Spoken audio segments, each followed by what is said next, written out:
வணக்கம் மக்களே, இந்த வீடியோவில் நாம் பார்க்க போகிறது இரவோடு இரவாக ஸ்டாலின் நடத்திய அவசர மீட்டிங், சீனியர் லாயர்களுடன் பேச்சு, தாக்கலாகும் மசோதா. இது போன்ற சுவாரஸ்யமான தகவல்களை தெரிஞ்சுக்கொள்ள நம்ம சேனலை சப்ஸ்கிரைப் பண்ணி லைக் பண்ணி பெல் பட்டனை ப்ரெஸ் பண்ணிக்கோங்க. அப்போ தான் நாம் போடுற வீடியோஸ் எல்லாம் நோட்டிஃபிகேஷனாக வரும்.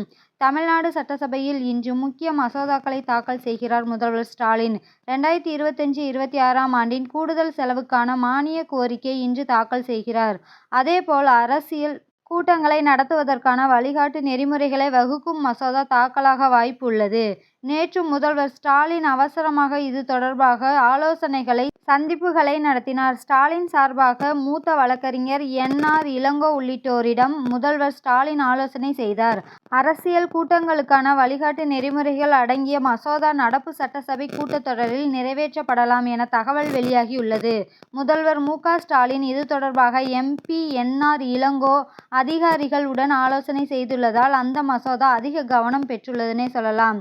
கரூர் கூட்ட நெரிசல் வழக்கில் தமிழக வெற்றிக் கழக பொதுச் செயலாளர் புஷி ஆனந்த் மற்றும் துணை பொதுச் செயலாளர் சி.டி.ஆர். நிர்மல்குமார் ஆகியோர் தாக்கல் செய்த முன்ஜாமீன் மனுக்களை சமீபத்தில் சென்னை உயர்நீதிமன்ற மதுரை பெஞ்சமின் நீதிபதி எம். ஜோதிராமன் விசாரித்து வருகிறது. இதில் தமிழக அரசு வைத்த வாதத்தில் இது போன்ற கூட்டங்களை நடத்துவதற்கான எஸ்.ஓ.பி. விரைவில் உருவாக்கப்படும். அதுவரை அரசியல் கூட்டங்களுக்கு அனுமதி அளிக்கப்படாது. பொது இடங்களில் நடத்தப்படும் அரசியல் கூட்டங்களுக்கு அனுமதி அளிக்கப்படாது. எஸ்.ஓ.பி. உருவாக்கப்பட்டு சட்டம் கொண்டுவரும் வரை அரசியல் கூட்டங்களுக்கு அனுமதி தரமாட்டோம் என்று தமிழக அரசு வாதம் வைத்தது. மேலும் தமிழக அரசு வாதத்தில் போதிய ஏற்பாடுகளை செய்யாமல் மக்களை அழைத்துவிட்டு தமிழக வெற்றிக் கழகத்தினர் தலைமறைவாகிவிட்டனர். அவர்கள் வந்தார்கள், பிரச்னை என்றதும் அப்படியே தலைமறைவாகி மறைந்துவிட்டனர். நாங்கள் வாக்குமூலங்களை பதிவு செய்துள்ளோம். விசாரணை ஆரம்ப கட்டத்தில் உள்ளது. கூட்ட நெரிசலுக்கு உண்மையான காரணம் யார் என்பதை எங்களால் கண்டுபிடிக்க முடியவில்லை. முழு விஷயங்களும் இந்த 2 மனுதாரர்களால் ஏற்பாடு செய்யப்பட்டவை. புஷி, நிர்மல்குமார் தான் இதை ஏற்பாடு செய்தனர். நாங்கள் பொருட்களை சேகரித்து வருகிறோம். மரணத்திற்கு அவர்கள் என்ன பங்கு வகித்தனர் என்பது கேள்வி. விஜய் அவர்கள் நிறைய முறை விதிமீறல்களை செய்துள்ளார். மதியம் 12 மணிக்கு கூட்டம் கூடும் என்று எதிர்பார்க்கப்படுகிறது. அனுமதி இந்தி ரோடு ஷோ நிகழ்ச்சி நடத்தப்பட்டது.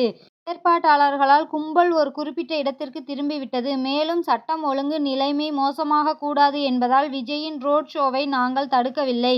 கூட்ட நெரிசல் ஏற்படும் என்று நாங்கள் திட்டமிட முடியாது. கூட்டத்தை அமைதிப்படுத்த மனுதாரரிடமிருந்து ஒரு அறிவிப்பு கூட இல்லை. கூட்ட நெரிசலின் போது அவர்கள் என்ன நடவடிக்கைகள் எடுத்தார்கள்? அவர்கள் முறையாக நடந்து கொள்ள ஏதாவது பொது அறிவிப்பு வெளியிட்டார்களா? இல்லை.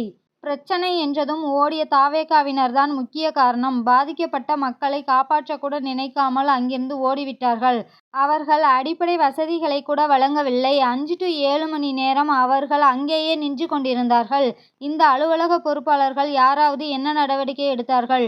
ஒழுங்காக நடந்து கொள்ள ஒரு அறிவிப்பு கூட இல்லை. இதுபோன்ற நிலவரங்களை தடுக்க விரைவில் அரசியல் கூட்டங்களுக்கு எஸ்.ஓ.பி. கொண்டு வரப்படும் என்று தமிழக அரசு அறிவித்துள்ளது. இதுபோன்ற சுவாரஸ்யமான தகவல்களை தெரிஞ்சுக்கொள்ள நம்ம சேனலை சப்ஸ்கிரைப் பண்ணி லைக் பண்ணி பெல் பட்டனை ப்ரெஸ் பண்ணிக்கோங்க.